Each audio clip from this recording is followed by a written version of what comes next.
Hello मेरे प्यारे बच्चों, आज हम बात करने वाले हैं शुक्राणुजनन के बारे में, स्पर्मेटोजेनेसिस के बारे में। आज पूरी जानकारी जानेंगे स्पर्मेटोजेनेसिस के बारे में, तो वीडियो को लास्ट तक जरूर देखिएगा और चैनल पर नए हैं तो लाइक और सब्सक्राइब जरूर कीजिएगा। तो चलिए स्टार्ट करते हैं।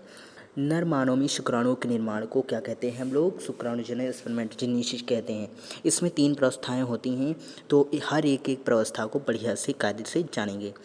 तो सबसे पहली जो प्रावस्था होती है उसे हम लोग कहते हैं पूर्व शुक्राणु निर्माण, फॉर्मेशन ऑफ स्पर्मेटिड्स।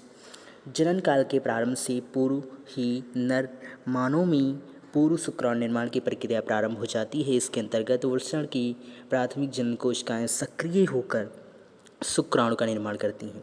इस प्रक्रिया को ही क्या कहते हैं? शुक्राणु जनन कहते हैं, स्पर्मेटोजेनेसिस कहते हैं। अगला देखते हैं, शुक्राणु जनन निम्न प्रावस्थाओं में किया जाता है। गुणन प्रावस्था। अब प्रावस्था के बारे में एक एक बढ़िया से टॉपिक जानेंगे। मल्टीप्लिकेशन फेज, पहला फेज होता है गुणन, मतलब मल्टीप्लिकेशन फेज। इसके अंतर्गत जनन एपिथेलियम की सक्रिय कोशिकाओं में शुक्राणु निर्माण के लिए समसूत्री विभाजन प्रारंभ होता है। बार बार विभाजन करके ये आकार में वृद्धि करती हैं तथा 2n संतति कोशिकाएं निर्मित करती हैं। इस प्रकार निर्मित कोशिकाओं को शुक्राणु जनन या स्पर्मेटोगोनिया कहते हैं तथा इस प्रावस्था को गुणन प्रावस्था कहते हैं। अब अगली जो प्रावस्था होती है उसे वृद्धि प्रावस्था या ग्रोथ फेज कहते हैं, मतलब बढ़ना। शुक्राणु जनन कोशिकाएं पोषक पदार्थों का संचय करके आकार में वृद्धि कर लेती हैं, जिन्हें प्राथमिक शुक्र कोशिकाएं कहते हैं तथा इस प्रावस्था को वृद्धि प्रावस्था कहते हैं। अब आती है तीसरी और आखिरी जो होती है, इसमें 2 प्रावस्थाएं होती है। परिपक्वन प्रावस्था, मैचुरेशन फेज। इसके अंतर्गत 2 विभाजन होते हैं। कौन कौन से? पहला तो होता है प्राथमिक परिपक्वन विभाजन। तो इसमें क्या होता है कि प्राथमिक शुक्र कोशिका अर्धसूत्री विभाजन द्वारा 2 या 2 संतति कोशिकाएं बनाती हैं, जिन्हें द्वितीयक शुक्राणु कोशिका कहते हैं तथा इस प्रावस्था में गुणसूत्रों की संख्या दोनों संतति की कोशिकाओं में बराबर बराबर बढ़ जाती है, इसलिए ये अर्धसूत्री कोशिकाएं कहलाती हैं। अब बी नंबर क्या है? द्वितीयक परिपक्वन प्रावस्था। अब प्रत्येक n जो शुक्राणु कोशिका में या द्वितीयक स्पर्मेटोइड में समसूत्री विभाजन से 2 n संतति कोशिकाएं बनती हैं, इन्हें प्राथमिक शुक्राणु कोशिका कहते हैं। बस ये याद रखना कि इसे क्या कहते हैं? प्राथमिक शुक्राणु कोशिका कहते हैं।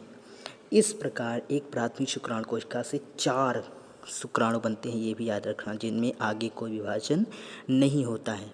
अब इसमें देखेंगे किस प्रकार से विभाजन होता है। यहाँ पर सबसे ऊपर क्या है? स्पर्मेटोगोनिया।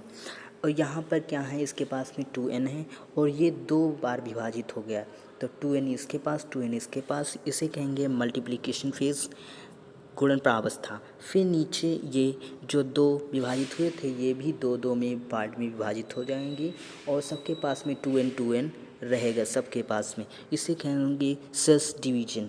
अब यहीं से शुरू होती है हमारी ग्रोथ फेज। क्या शुरू होती है? Growth phase. अब ग्रोथ फेज के बाद में क्या होता है कि इसमें प्राइमरी स्पर्मेटोसाइट बनता है और इसमें ये 2n होता है। इसमें मियोसिस फर्स्ट होता है, अर्धसूत्री विभाजन फर्स्ट होता है। तो इसमें क्या होगा कि 2n n में क्या हो जाएगा? कन्वर्ट हो जाएगा 2 तो फिर यहाँ पर बनेंगी सेकेंडरी स्पर्मेटोसाइट्स बन जाएंगे। अब जो n में ये कन्वर्ट हो चुका है, देखिए n ये, तो इस n से 2 बनेंगे हमारे n और इस n से भी हमारे 2 बनेंगे n और इसे कहेंगे हम लोग मियोसिस सेकेंड, अर्धसूत्री विभाजन सेकेंड जो होगा। फिर हमारा क्या बनता है कि स्पर्मियोजेनेसिस, इस क्रिया को क्या कहेंगे? स्पर्मेटोजेनेसिस। अब हमारे चारों n से क्या बनेंगे? 4 स्पर्म बन जाएंगे। बस यही प्रक्रिया है स्पर्मेटोजेनेसिस की। अगर वीडियो अच्छी लगी हो तो लाइक शेयर सब्सक्राइब जरूर कीजिए। Thanks for watching.